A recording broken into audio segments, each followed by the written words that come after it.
Good evening and thanks for joining us. I'm Mitchell Ringos. With the recent release of the new documentary series entitled Thunder Bay, which explores in detail the deaths of Indigenous youth in the city, Anishinaabe Aski Nation Deputy Grand Chief Annabette Ashley-Penescom has issued a statement in support of the families, friends, and communities who still grieving the loss of loved ones. Ashley-Penescom said that the events depicted in the documentary have brought to light a painful and traumatic truth about the reality for many Indigenous people living in the city of Thunder Bay, saying, quote, "I acknowledge this impact the series may have on all individuals who have watched it or will watch it in the near future, and that many people may be deeply affected by the stories of Indigenous people who have lost their lives in Thunder Bay. I want to validate those feelings and acknowledge the trauma that may be re-triggered by this documentary." NAN also encourages anyone who has been impacted to seek support and care from loved ones, community resources, and mental health professionals. Anyone requiring emotional support or assistance can contact NAN Hope at 1-844-NAN-HOPE. Rescue operations are still underway after the devastating earthquake that shook Turkey and Syria on February 6th. Remarkably, there are still stories of survival, but the number of deaths is astounding, as an official count says more than 45,000 people were killed, and the UN are saying the extent of the devastation is still unknown.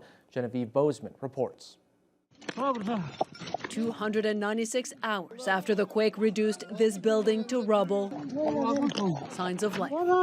Rescuers found a man who signaled there were two more survivors with him, his wife and his son. They were rescued, though the child, a 12-year-old boy, later died. Stories of survival like this are now few and far between. The body of international soccer superstar Christian Atsu was found in the piles of debris of a collapsed 12-story building in Hatay province. Going through the rubble as well, trying to yell for him, try to hear his voice. Teammates, including Canadian Sam Adekubi, had desperately searched for him.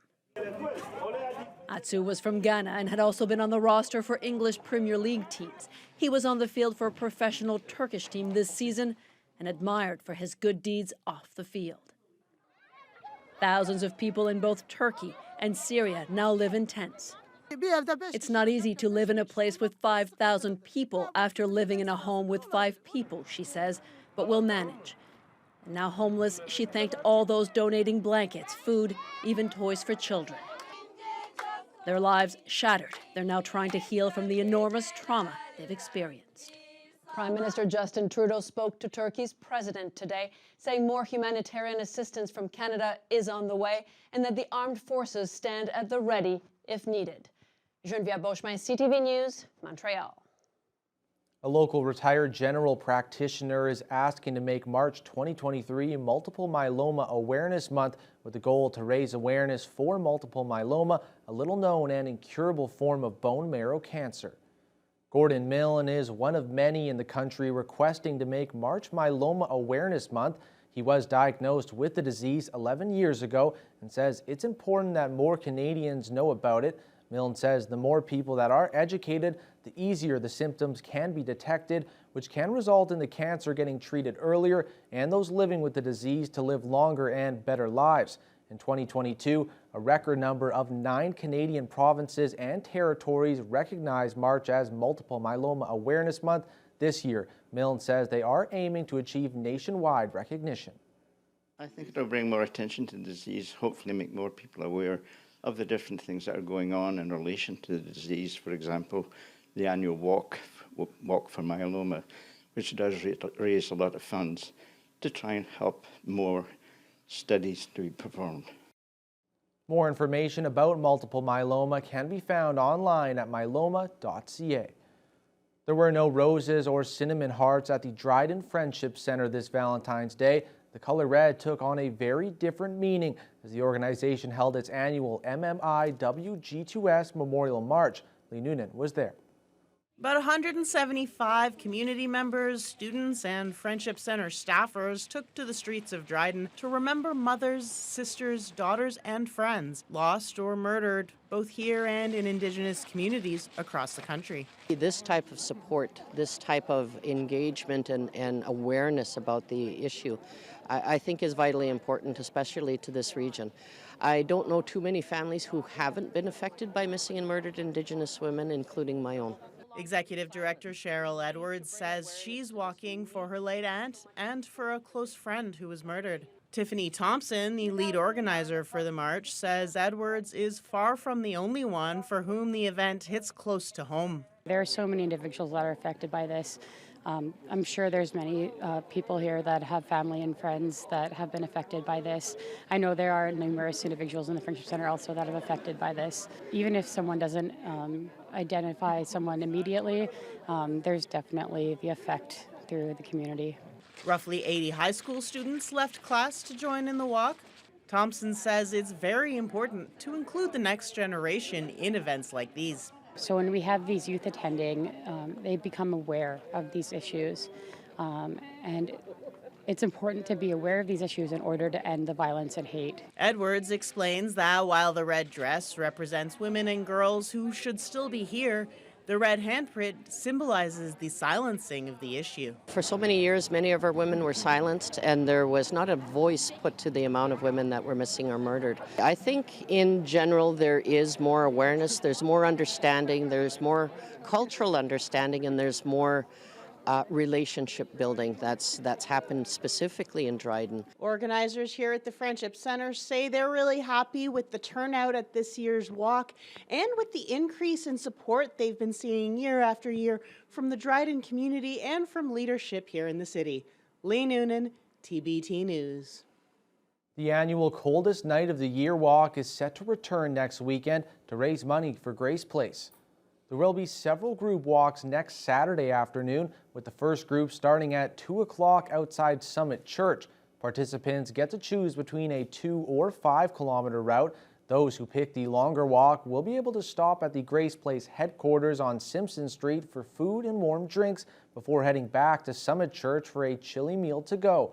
The event has raised tens of thousands of dollars over the years. Organizer Brenda Beaulieu says the fundraiser allows Grace Place to continue to help the homeless.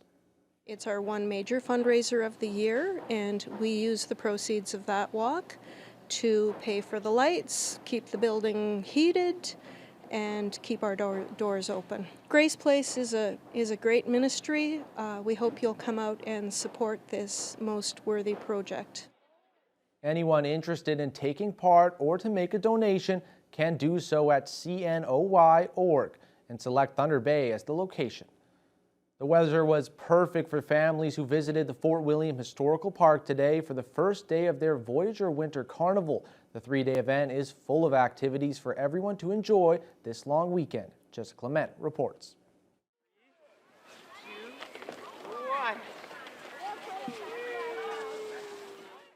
Day 1 of the Voyager Winter Carnival saw Fort William Historical Park packed with families from around the region, exploring the site and trying out the various activities on site.